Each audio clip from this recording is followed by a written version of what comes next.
Hello everyone, welcome to my YouTube channel. तो friends, आज के इस वीडियो में हम हिंदी के टॉप 50 क्वेश्चन लेकर आए हैं, जो कि एग्जाम की दृष्टि से बहुत ही इंपॉर्टेंट होने वाला है। तो आप लोग वीडियो पर कंटिन्यू बने रहिएगा फ्रेंड्स। तो चलिए वीडियो शुरू करते हैं। इसमें सबसे पहला क्वेश्चन देखिएगा, जिन शब्दों के अंत में आ आता है उन्हें क्या कहते हैं। तो देखिएगा, जिन शब्दों के अंत में आ आता है उन्हें हम अकारांत कहते हैं। अब अगला देखिएगा, हिंदी वर्णमाला में अयोगवाह वर्ण कौन से हैं। तो हिंदी वर्णमाला में अयोगवाह वर्ण हैं अन आह। अन आह वर्ण, तो ये कहलाते हैं अयोगवाह वर्ण। अब अगला देखिएगा, अगला क्वेश्चन है, हंस में लगा चिन्ह कहलाता है। तो हंस में लगा चिन्ह कहलाता है अनुस्वार। इसका सही उत्तर हो जाएगा अनुस्वार। अब नेक्स्ट देखिएगा, इसमें चांद शब्द में लगा चिन्ह कहलाता है। तो चांद शब्द में लगा चिन्ह कहलाता है अनुनासिक।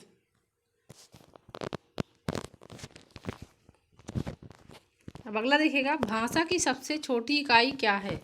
तो भाषा की सबसे छोटी इकाई कहलाती है वर्ण। इसका सही उत्तर हो जाएगा वर्ण। अब नेक्स्ट देखिएगा, नेक्स्ट क्वेश्चन इसमें है, जिन शब्दों में किसी प्रकार का विकार या परिवर्तन नहीं होता उसे क्या कहते हैं। तो जिन शब्दों में किसी प्रकार का विकार या परिवर्तन नहीं होता उसे हम तत्सम कहते हैं। तत्सम शब्द, ऐसे शब्द तत्सम शब्द कहलाते हैं। अब तत्सम शब्द होते हैं संस्कृत शब्द। अगला देखिएगा, कार्य के होने का बोध कराने वाले शब्द को क्या कहते हैं। तो कार्य के होने का बोध कराने वाले शब्दों को हम कहते हैं क्रिया। इसका सही उत्तर हो जाएगा क्रिया। अब नेक्स्ट देखिएगा, भाषा के शुद्ध रूप का ज्ञान किससे होता है। तो भाषा के शुद्ध रूप का ज्ञान होता है व्याकरण से। इसका सही उत्तर हो जाएगा व्याकरण से। अगला है इसमें, विशेषण जिस शब्द की विशेषता बताते हैं उसे क्या कहते हैं। तो विशेषण जिस शब्द की विशेषता बताते हैं उसे कहते हैं विशेष्य।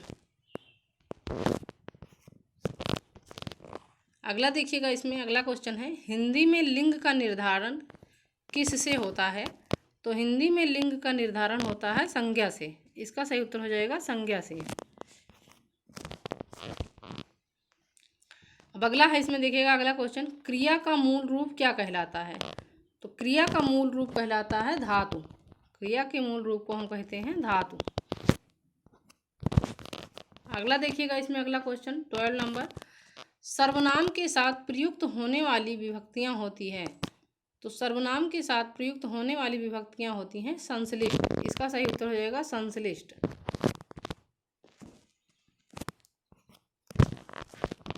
अब नेक्स्ट क्वेश्चन देखिएगा, इसमें हिंदी में कारक चिन्ह कितने होते हैं। तो हिंदी में कारक चिन्हों की संख्या होती है 8, जबकि संस्कृत भाषा में कारक चिन्ह होते हैं 7। हिंदी में कारक चिन्हों की संख्या होती है 8 तथा संस्कृत भाषा में कारक चिन्हों की संख्या होती है 7। ये आप लोग याद रखिएगा। अब अगला देखिएगा, संज्ञा कितने प्रकार की होती है। तो संज्ञा होती है 5 प्रकार की। अब देखिएगा पांचों के नाम, तो व्यक्तिवाचक संज्ञा, जातिवाचक संज्ञा, भाववाचक संज्ञा, समूहवाचक संज्ञा तथा द्रव्यवाचक संज्ञा।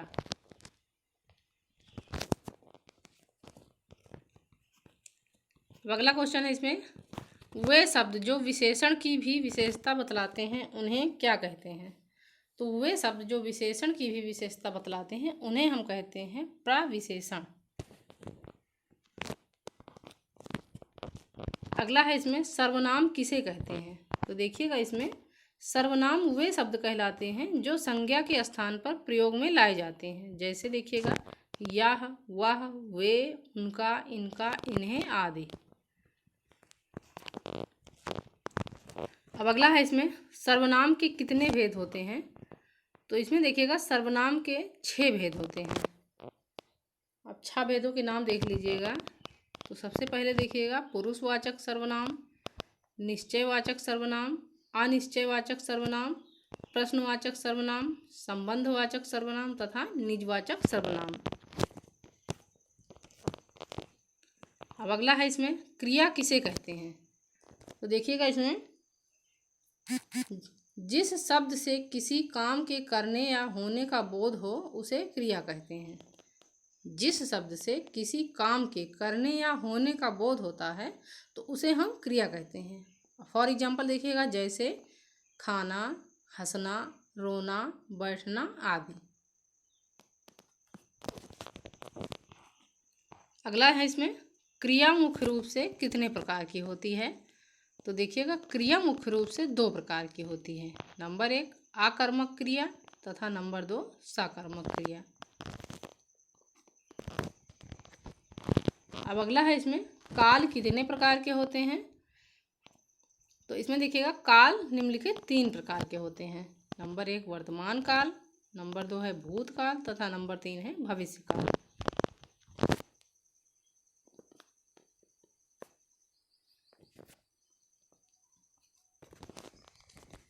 अब अगला है इसमें, सा व्यंजन का उच्चारण स्थान कौन सा है? तो देखिएगा, तालब्बी सा है ये। तालब्बी सा व्यंजन का उच्चारण स्थान है तालु।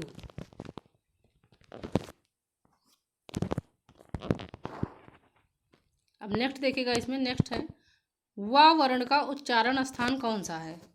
तो वा वर्ण का उच्चारण स्थान है दंत ओष्ठ। वा, तो वा वर्ण जो है दांत तथा ओठों की सहायता से बोला जाता है।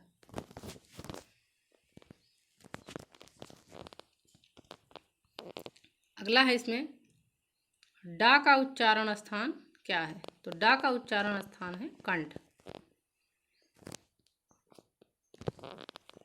अब नेक्स्ट देखिए, का वर्ण उच्चारण की दृष्टि से क्या है? तो का वर्ण उच्चारण की दृष्टि से है कंठ है। अगला है इसमें, वर्ग के द्वितीय व चतुर्थ व्यंजन क्या कहलाते हैं? तो वर्ग के द्वितीय व चतुर्थ व्यंजन कहलाते हैं महाप्राण।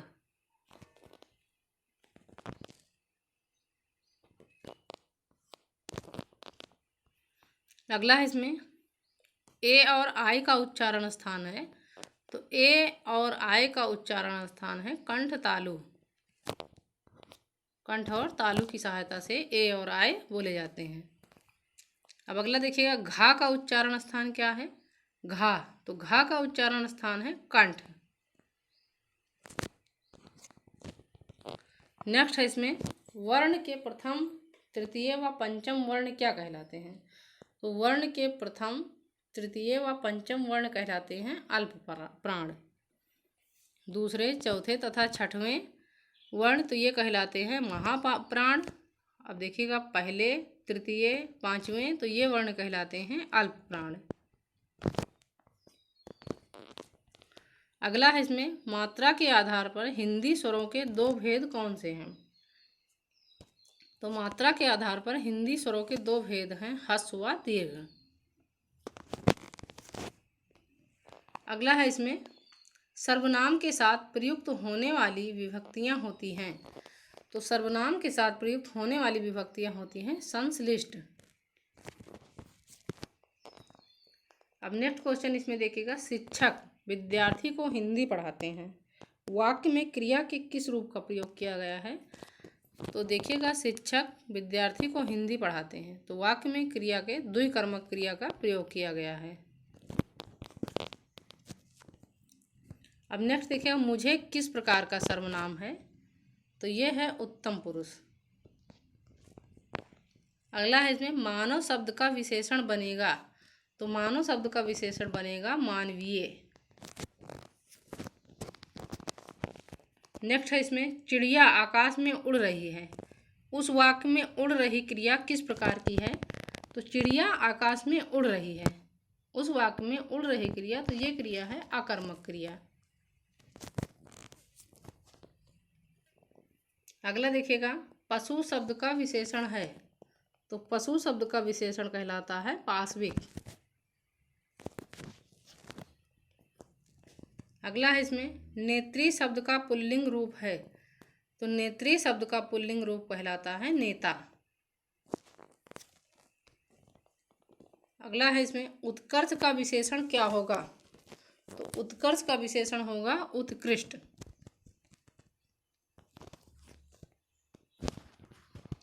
नेक्स्ट इसमें देखिएगा काम का तत्सम रूप है, तो काम का तत्सम रूप है कर्म।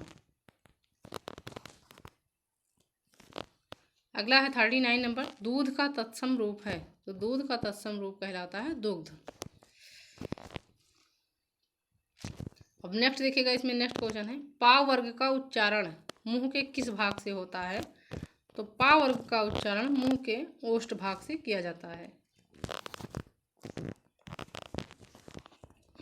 अगला देखिएगा, इसमें अगला क्वेश्चन है चा, छा, जा, झा व्यंजन के उच्चारण को मुखांगों के व्यवहार के आधार पर क्या नाम दिया जाता है। चा, छा, जा, झा इन व्यंजनों को उच्चारण के मुखांगों के व्यवहार पर तालव्य आधार पर नाम दिया जाता है, तो इसका सही उत्तर हो जाएगा तालव्य। अगला देखिएगा, मुझे किस प्रकार का सर्वनाम है, तो मुझे उत्तम पुरुष सर्वनाम है। अब नेक्स्ट क्वेश्चन देखिएगा, वह धीरे धीरे आ रहा है वाक्य अव्यय के किस भेद के अंतर्गत आते हैं, तो वह धीरे धीरे आ रहा है वाक्य अव्यय के क्रिया विशेषण के अंतर्गत आते हैं, इसका सही उत्तर हो जाएगा क्रिया विशेषण। अगला है इसमें मानव शब्द से विशेषण बनेगा, तो मानव शब्द से विशेषण बनेगा मानवीय। नेक्स्ट देखिएगा, चिड़िया आकाश में उड़ रही है, इस वाक्य में उड़ रही है किस प्रकार की क्रिया होगी, तो ये होगी आकर्मक क्रिया। अगला देखिएगा, बुढ़ापा भी एक प्रकार का अभिशाप है, इस वाक्य में बुढ़ापा शब्द की संज्ञा का भेद बताइए, तो इसका सही उत्तर हो जाएगा भाववाचक संज्ञा। अगला देखिएगा, आलस्य शब्द का विशेषण क्या है, तो आलस्य शब्द का विशेषण कहलाता है आलसी। अगला है इसमें 48 नंबर, प्रवृत्त का विलोम शब्द है, तो प्रवृत्त का विलोम शब्द है निवृत्त। नेक्स्ट देखिएगा, अंतरंग का विलोम शब्द है, तो अंतरंग का विलोम शब्द है बहिरंग। अब सबसे लास्ट वाला क्वेश्चन देखिएगा, गुप्त का विलोम शब्द है, तो गुप्त का विलोम शब्द है प्रकट।